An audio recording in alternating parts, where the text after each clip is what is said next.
Pakistan steel mills was established on, तो ये 1973 में इसकी बुनियाद रखी गई थी। अगर अब इसकी मैं बात करूं तो ये बनता है 30 दिसंबर।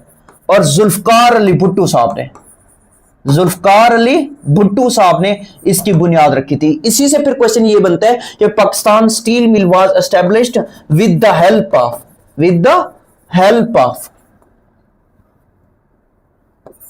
हेल्प ऑफ, तो ये रशिया ने हेल्प की थी। असल में उस टाइम यूएसएसआर था, उस टाइम रशिया तो नहीं था, यूएसएसआर था। यूएसएसआर ने मदद की थी, लेकिन पेपर में रशिया देता है। और इसी तरीके से फिर ये भी याद रखिएगा, ये है कहां पे, ये कराची में वाक़, कहां है, कराची में।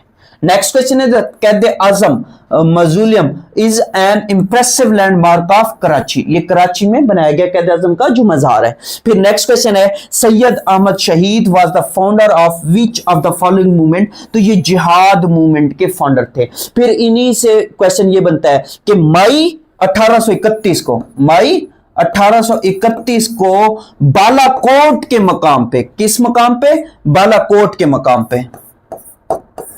बालाकोट के मकाम पे इन्हें शहीद कर दिया गया, इन्हें क्या किया गया, शहीद किया गया। और नेक्स्ट क्वेश्चन है Pakistan bought Gwadar from Oman in 1958, Malik Feroz Khan Noon जो है वो क्या थे, वो मुल्क के उस टाइम के प्राइम मिनिस्टर थे, उनके दौर में ये परचेज किया गया था। और नेक्स्ट क्वेश्चन है red Cliff unjustly included Gurdaspur and Pathankot, ये गलत तरीके से, यानी कि इसने चालाकी करके ये दो इलाके जो पेपर में थे, ये पेपर के हिसाब से दो इलाके बनते हैं जो कि इसने गलती से नहीं, बेईमानी से इंडिया को दे दिए थे। और ये क्या है, तहसील्स ऑफ पंजाब हैं जो कि अब इंडिया में है।